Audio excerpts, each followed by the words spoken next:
नमस्कार दोस्तों, हमारे चैनल पर आपका स्वागत है। जय श्री कृष्णा, राधे राधे, हर हर महादेव। दोस्तों, आपको जितिया व्रत की ढेर सारी शुभकामनाएं। यह व्रत अश्विनी मास के कृष्ण पक्ष की अष्टमी तिथि को मनाया जाता है। माताएं अपने संतान के सुख के लिए और समृद्धि के लिए इस व्रत को करती हैं। ये सुनते हैं पौराणिक कथा। बोलिए जितिया माता की जय। पूर्व काल में एक समय राजा जिमित वाहन अपने साले मित्र वसु सहित समुद्र तट के वनों में भ्रमण कर रहे थे। उस समय उन्होंने एक व्याकुल युवा पुरुष को अपनी ओर आते हुए देखा। उसके पीछे एक वृद्ध स्त्री भी चिंतित होकर आ रही थी। मेरा पुत्र, इस प्रकार कहते हुए गरुड़ क्रदन कर रही थी। वह पीछे पीछे दौड़ रही थी। पीछे आते हुए सैनिक के समान किसी पुरुष ने एक ऊंची चट्टान के पास जाकर उस युवक को छोड़ दिया। राजा जीतवाहन ने उस युवक से पूछा, हे युवक, तुम कौन हो? क्या चाहते हो? तुम्हारी माता इस प्रकार तुम्हारे लिए विलाप क्यों कर रही हैं? तब राजा के इस प्रश्न को सुनकर उस युवक ने राजा जिमवाहन से कहा, उन्होंने कहा कि हे राजन, प्राचीन काल में कश्यप ऋषि की 2 पत्नियां थीं, विनीता और क्रुद्ध। उसके बीच में किसी कारण से परस्पर विवाद हो गया। कुद्र ने कहा कि हे सूर्य के अश्वकाले में विनीता ने कहा कि श्रोत, और इस बात पर उन्होंने आपस में शर्त लगा ली, जिसकी भी बात झूठ साबित होगी वह दूसरे का दासी बन जाएगा। विजय की कामना से कूद ने अपने सर्पपुत्रों के द्वारा उनकी विषैली फुंकार से उच्च श्रोआ अश्व को पूंछ का रंग काला बना दिया है और छल पूर्वक विनीता के सामने विजयी हो गया है। और उसके बाद क्रुद्ध ने विनीता को दासी बना लिया है। अब यह प्रसंग विनीता के पुत्र गरुड़ को पता चल गया है। उन्होंने शांतिपूर्वक अपनी माता का साधुत्व से मुक्त करने के लिए क्रुद्ध से प्रार्थना की है। पर क्रुद्ध के पुत्र नाग आपस में विचार विमर्श करने लगे हैं और फिर उन्होंने कहा है, हे गरुड़, देवताओं ने भी अभी क्षीर सागर का मंथन आरंभ किया है। क्योंकि तुम अत्यंत बलवान हो, इसीलिए अपनी माता का अगर मुक्ति कराना चाहते हो तो वहाँ से अमृत लाकर हमें दे दो। उसके बाद तुम अपनी माता को स्वीकार कर सकते हो, यह साधुत्व से मुक्त करा सकते हो। नागों के ऐसे वचन सुनकर अमृत के लिए क्षीर सागर पर गरुड़ पहुँच गए। उन्होंने अत्यंत पराक्रम दिखाकर अमृत का घड़ा अपने पास ले लिया।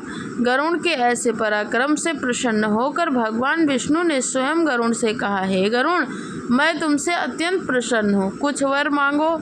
उस समय गरुड़ अपनी माता के दास्य के अपमान के कारण सभी नागों से क्रुद्ध से, इसीलिए उन्होंने भगवान विष्णु से कहा, हे प्रभु, अगर आप मुझे वरदान देना चाहते हो तो यह वरदान दीजिए कि सभी नाग मेरे भोजन बन जाएं। भगवान ने कहा, तथास्तु कहकर यह वरदान दे दिया। इसके बाद गरुड़ अपने पराक्रम से अमृत को प्राप्त करके जब चलने लगा तो वह तत्व यज्ञ इंद्र से उसने कहा, हे पक्षीराज, तुम्हें कुछ ऐसा करना चाहिए कि जिससे वे मूर्ख सर्प अमृत का पान ना कर सकें, और इसलिए मैं उनके सर्पों से हरण कर लूँगा। यह सुनकर भगवान विष्णु के वर से प्रचंड गरुड़ ने इंद्र के प्रस्ताव को स्वीकार कर लिया। अमृत कलश को लेकर अपने सर्पों के पास गया, लेकिन गरुड़ को मिले हुए वरदान के प्रभाव से सभी नाग भयभीत हो चुके थे। उन्होंने गरुड़ को देखा और फिर गरुड़ ने उनसे कहा, हे सर्पगण, मैं अमृत ले आया हूँ, मेरी माता को अब दास से मुक्त कर दो और इसे ग्रहण करो। अगर तुम्हें मुझसे भय है तो मैं कुशा के आसन पर रख देता हूँ और अपनी माता को मुक्त करके मेरे साथ ले जाता हूँ।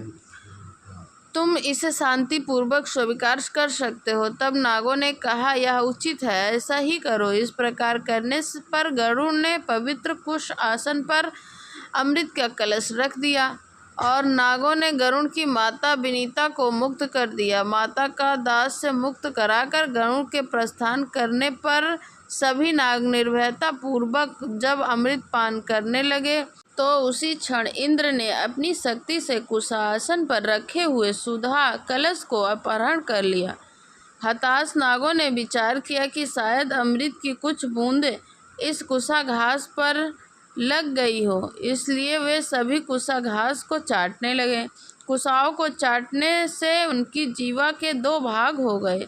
अत्यंत लोभ के कारण नागों का यह फल प्राप्त हुआ। अमृत के स्वाद से वंचित नागों का शत्रु गरुड़ भगवान विष्णु के वरदान के कारण बार बार नागों पर आक्रमण करके उनका भक्षण करने लगा और इसके परिणाम स्वरूप गरुड़ के आक्रमण से संपूर्ण पाताल लोक व्याकुल हो गया।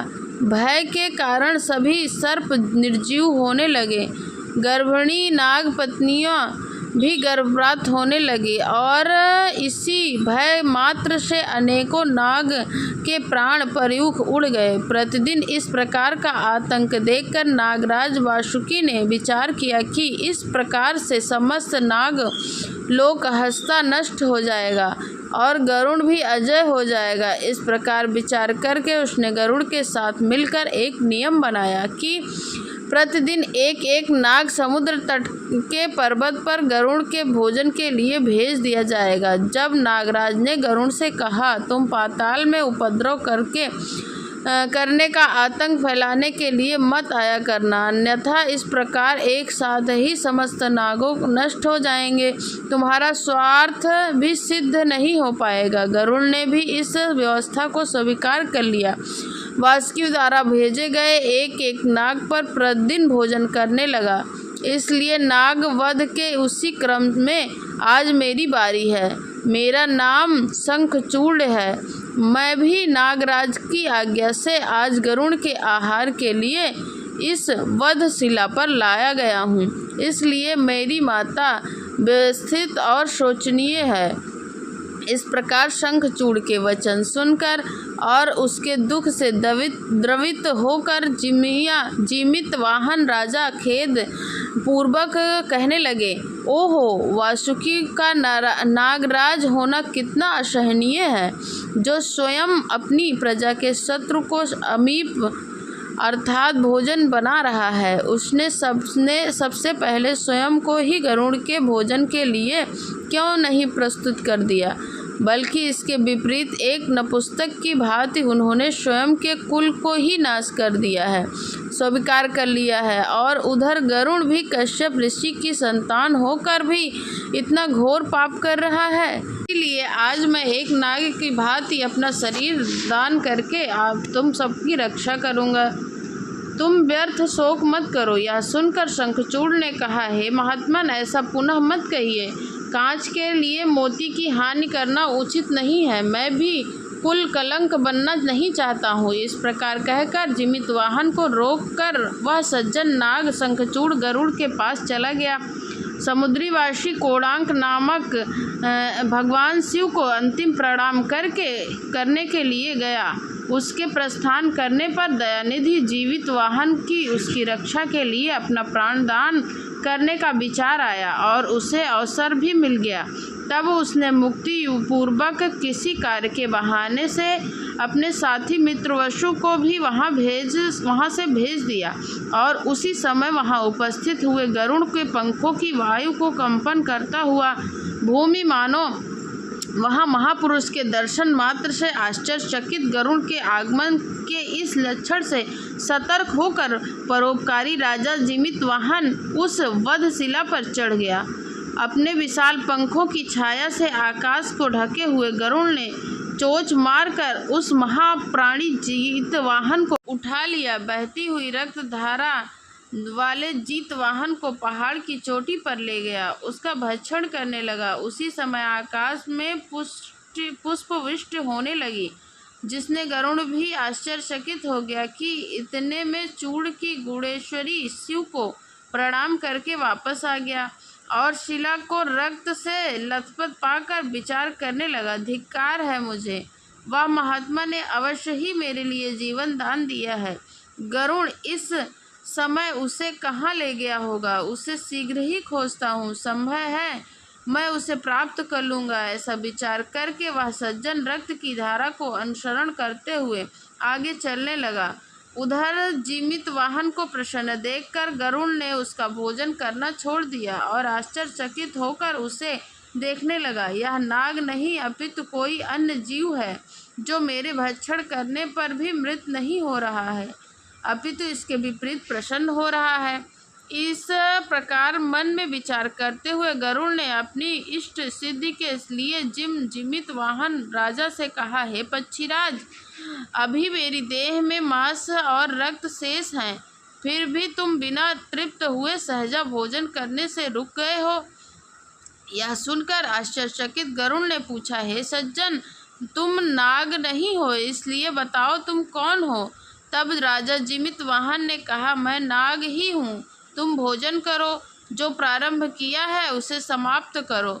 महान व्यक्ति किसी भी कार्य को आरंभ करके समाप्त किए बिना नहीं छोड़ते हैं। जीवित वाहन जब ऐसा कह रहा था तो शंखचूड़ दूर से ही चिल्लाकर बोला, हे गरुड़राज, इसका भक्षण मत करना, यह नाग नहीं है, तुम्हारा भक्षण नाग मैं हूँ। तुम्हें यह सहसा भ्रम कैसे हो गया, इससे मुक्त कर देना।